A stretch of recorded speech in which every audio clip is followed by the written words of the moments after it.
दोस्तों, जब बुजुर्गों की सेहत ठीक रहती है, वह किसी से कोई शिकायत नहीं करते, बल्कि बेटे बहू के साथ रहने वाले बुजुर्ग घरेलू कार्यों में उनकी सहायता भी करते हैं। लेकिन जैसे ही उनकी सेहत में गिरावट आने लगती है, तो उनके मानसिक स्वास्थ्य पर भी इसका बुरा असर पड़ता है। चिकित्सा सुविधाओं की बढ़ती उपलब्धता जहां एक और बुजुर्गों के लिए वरदान साबित हो रही है, वहीं इसकी वजह से देश में वरिष्ठ नागरिकों की औसत आयु में तेजी से वृद्धि हो रही है। अगर सेहत साथ ना दे तो खास उम्र के बाद मौत कब है उन्हें परेशान करने लगता है।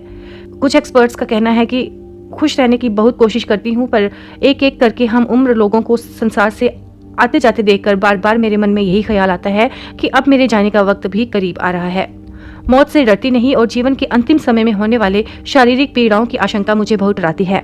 ऐसे भी दोस्तों हमने आसपास देखा ही होगा अपने घर के बड़े बुजुर्गों को कि जब वो ऐसी बातें कहते हैं तो वो तो ये बातें हमें इमोशनल भी कर देती हैं। जब वो कहते हैं कि अब तो थोड़ा ही टाइम रह गया, अब तो जब भी भगवान बुलावा भेजे तो हम चले जाएंगे, तो उनकी ऐसी बातें सुनकर हमें कुछ इमोशनल सा फील होता है कि अगर हम इमेजिन भी करें कि अगर हमारे सिर के ऊपर से एक बुजुर्गों का साया चला जाए तो हमारी ज़िंदगी कैसी होगी, हम कैसे अपना ये जो संसार है वो कैसे चलाएंगे। तो दोस्तों यही कहना है कि बुजुर्गों का सम्मान करें। देखा जाए तो आजकल चारों ओर इस बात की निंदा भी होती है कि युवा पीढ़ी गैर जिम्मेदार होती जा रही है और वह अपने माता पिता का ख्याल नहीं रखती। वाकई ये स्थिति चिंताजनक है, लेकिन इसके लिए केवल युवाओं को दोषी नहीं ठहराया जा सकता। अगर समय के साथ सामाजिक स्थितियों में थोड़ा बदलाव आना स्वाभाविक है, क्योंकि इसके बिना समाज का विकास रुक जाएगा। जहाँ तक बुजुर्गों की स्थिति का सवाल है, तो किसी भी समस्या के दो पहलू होते हैं। अक्सर लोग ऐसी शिकायतें करते हैं कि उनकी संतान उनका ख्याल नहीं रखती, तो सभी को ये भी याद रखना चाहिए कि किसी भी इंसान का व्यक्तित्व एक दिन में नहीं बनता। बचपन में उसकी परवरिश जिस ढंग से की जाती है, बड़े होने के बाद वे अपने माता पिता के साथ वैसा ही व्यवहार करते हैं। सभी को ये बात समझने की कोशिश करनी चाहिए कि हमारी संतानें वैसे ही बनती हैं जैसा हम उन्हें बनाते हैं। बच्चों को अच्छी परवरिश देना माता पिता की जिम्मेदारी होती है, लेकिन इसके बदले उनसे बहुत ज्यादा उम्मीद रखना ही बुढ़ापे में दुख का सबसे बड़ा कारण है। सभी को अपने भविष्य की आर्थिक सुरक्षा के बारे में शुरू से ही तैयारी करनी चाहिए, ताकि रिटायरमेंट के बाद व्यक्ति अपनी खुद जरूरतें खुद पूरी कर सके। शुरू से ही अपने सामाजिक संबंधों को बेहतर बनाने की कोशिश करनी चाहिए। ऐसे रिश्ते किसी इन्वेस्टमेंट की तरह होते हैं, जिनके लिए नियमित रूप से थोड़ा समय और पैसे खर्च करने की जरूरत होती है। ये बात हमेशा याद रखें कि वृद्धावस्था में पुराने दोस्त, रिश्तेदार और पड़ोसी ही मददगार होते हैं। आजकल ज्यादातर परिवारों में एक या दो ही संतानें होती हैं। अगर उन्हें करियर की वजह किसी दूसरे शहर या देश में शिफ्ट होना पड़े, तो ऐसी स्थिति के लिए माता पिता को पहले से ही मानसिक रूप से तैयार रहना चाहिए।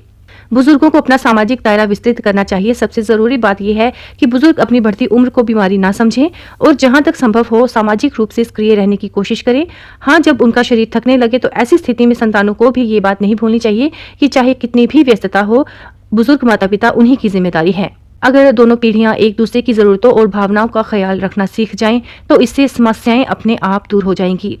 बुजुर्गों को भी आराम और पर्सनल स्पेस की जरूरत होती है। इसी बात को ध्यान में रखते हुए आजकल महानगरों के अपार्टमेंट्स में एक ही साथ 2 फ्लैट की बुकिंग का चलन बढ़ रहा है, ताकि दोनों पीढ़ियों की जीवन शैली में अंतर की वजह से किसी को असुविधा ना हो। अपने बेटे के पास वाले फ्लैट में रहने की वजह से बुजुर्ग भी खुद को अकेला महसूस नहीं करते।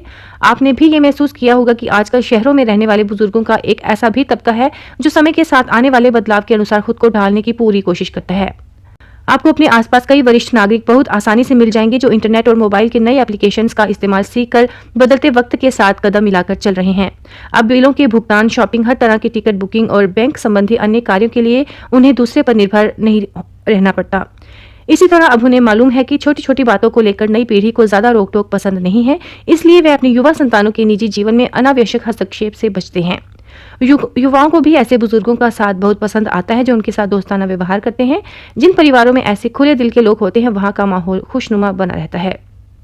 तो हमें सबसे पहले इस बात का ध्यान रखना बेहद जरूरी है कि परिवार के बुजुर्ग सदस्य हमेशा स्वस्थ रहें। इसके लिए उनका नियमित मेडिकल चेकअप बेहद ज्यादा जरूरी है।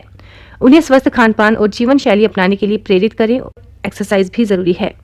चाहे कितनी भी व्यस्तता हो, कम से कम सुबह और रात को सोने से पहले उनके साथ बातचीत के लिए 10 से 15 मिनट जरूर निकालें। लंच टाइम में अगर आप उनके पास केवल इतना ही पूछ लें कि आपने खाना खाया या नहीं, ऐसी छोटी छोटी बातों से भी उन्हें बहुत खुशी मिलती है।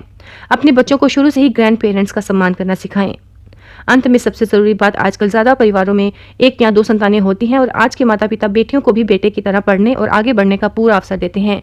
इसलिए अगर परिवार में एक ही बेटी हो या किसी वजह से भाई माता पिता से दूर रहता हो, तो ऐसे में बेटी की भी जिम्मेदारी बनती है कि वे अपने माता पिता का पूरा ख्याल रखे।